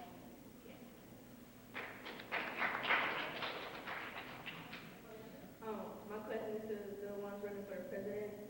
It was a statement made about wanting inconvenient for activities, but it's no secret that transportation is a problem. I noticed that we can have free transportation to a party, but I watched that over like 20 students stand in front of the union waiting like 20 to 30 minutes ahead of time for a bus that only carried 10, 12, or 14 students. What can we do about that?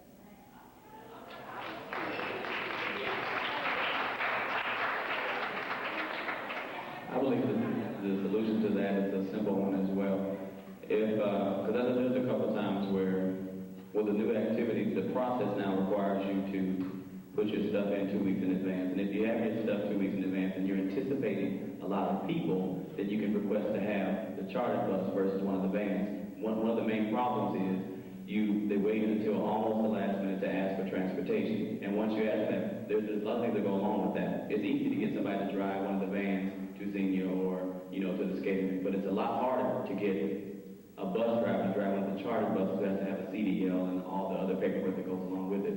So one of the greatest remedies for that is time management. If they get this stuff in on time, get the word out on time, get the information to the powers that be, you can kill all that. Get the bus. I have a question. Were you more so referring to a trip into town or something like that? Yes. You saying like it was a statement made about going into town for activity. Right. But suppose I just want to go to a mall, or suppose I just want to go, inconvenient just, for whatever. Okay, all of what Andre said is very true, but also when we want something, as far as like all of the people up here that are running for an office, we all have petitions filled out. And we had the petitions filled out quickly so that we were able to run for the position that we wanted. So another thing I would say that petitions do work. So if you really want to work to do something, then have a petition filled out and bring it to your student government so that they can work as your liaison and say, well, this is a problem on campus. And then come to the meeting as you're doing now and voice your opinion so then from there it can be worked on. As you know, we're not the only people here. The other people here, there are administration here, there's vice presidents and other faculty and staff members that are here, and they also hear your concerns, and from there, everyone can take it and go and work accordingly.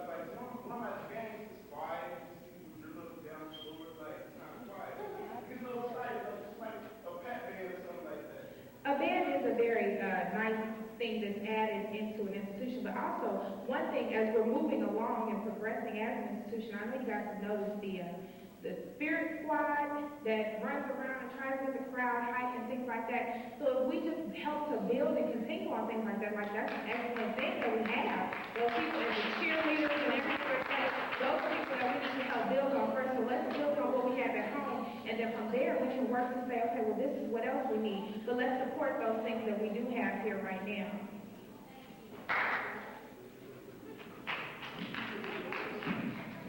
Mr. Hodges, you are absolutely correct. We do need a band. One of the things I just want to touch on with that is that our cheerleaders are very underappreciated here. I've noticed that we've had major games in which our alumni come back, and our cheerleaders do not have the opportunity or the forum to cheer. And I think that we need to appreciate our cheerleaders and work with them in a very cooperative way, because they are the spirit of our university. When you get the cheerleaders going, you get the crowd going, and we're able to work together as a united front. I agree with what Mr. Howard just said, but the cheerleaders have been here for years. So I agree with what Lila was saying. It's time for a change. We need a band. We need some other spirit things. We need all kinds of things, because those games are what keep people here sometimes. Cheerleaders do an excellent job. I'm not knocking the cheerleaders, but sometimes you need a little bit more. Because after seeing them for so long, after beat it a couple times, it's like, whatever, just sit down so I can see the game. No offense, I love all of them. But I do agree with my hub that it's time for a change. Thank you.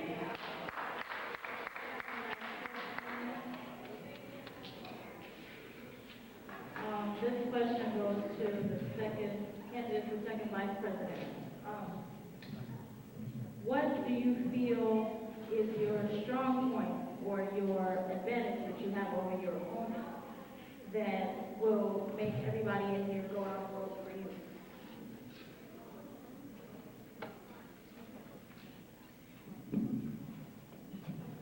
I think simply put, that puts me on a high level is my innovation, my creativity. That's one thing that I truly possess, to bring more innovative things, more creative things, more different things to the campus that'll be more interesting to the students.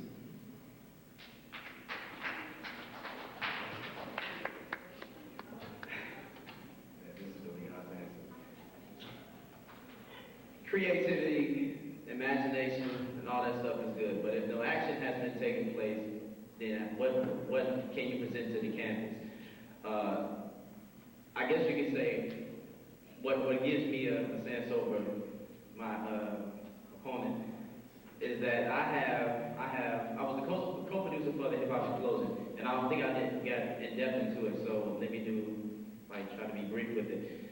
I was the manager of budgeting the promotion fees, whereas we would have to have flyers, put it on the radio stations, going to different campuses. Particularly, we went to our 5 campuses. We went to Wright State, Antioch, Cedarville, and of course Wilberforce and Central State. And we had got like maybe about 145, but we expected about 120. So I think that my experience in setting up events gives me an advantage over my opponent, because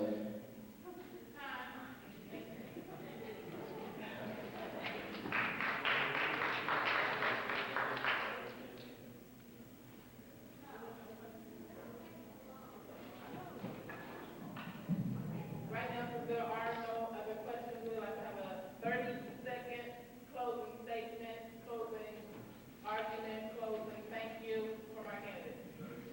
30 seconds.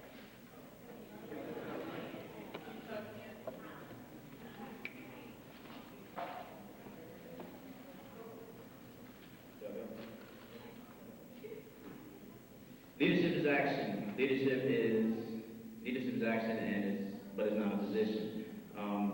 I would like to thank all of you for coming out and looking at your future candidates. I ask that you would make your decision, be cautious with your decision, and make sure your decision matches up with what was spoken. Thank you. Thanks for coming out. Vote for the poster boy. I think this year, as Wilberforce students, you have a win-win situation. Whether you vote for myself, whether you vote for Patrice, whether you vote for Andre and Jeanette, you have leaders that can do what they can do. I think this year, our united front will be thinking outside the box and creating new boxes. Thank you. I would just like to thank everyone for coming this evening. Thank all of you that voted for me last year, and I just want to say thank you. And I also want to say, make sure that you vote for somebody that has been real this evening, because there has been a lot of acts. So make sure you pay attention to the candidates and vote for whoever you think is the best candidate. Thank you. Just like to thank everyone for coming out. I think the important thing is that not so much who you vote for, but the fact that you vote. Exercise your right to vote, participate as a student. Once again, my name is Andre. President. You all have already shown your concern in the Student Government Association by coming out tonight. So I just say to you all on today, vote the solid choice, make me your voice, Anjanette Marie Tyson, candidate for Student President. I want to say thank you for coming out and showing your concerns and everything that you said, whether I'm elected or not. I still feel concerned about the students because I am a student as well. Please remember Erica Childs, student representative for the trustees. Thank you. If I could just read you something for a second. As per his performance records, he can be placed in the top percent I have encountered throughout my career. His intellect, inquisitive nature, he also yearns for in-depth knowledge. With his determination and hard work, I have no doubt that he will succeed in all his endeavors. This was given to me by my high school counselor, and who's also a board of trustees member at her alma mater, South Carolina State University. If she has enough faith in me, I think you all should too. Both of them.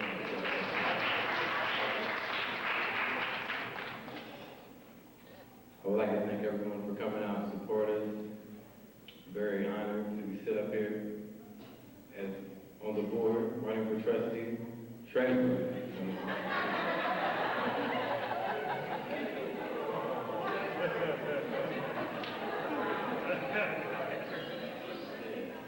And vote for John Connor, the man you trust. Peace. Thank you for coming out tonight. A great crowd, great questions. Thank you for your time, and you always have my time. Excuse the colloquial expression when I say we all we got.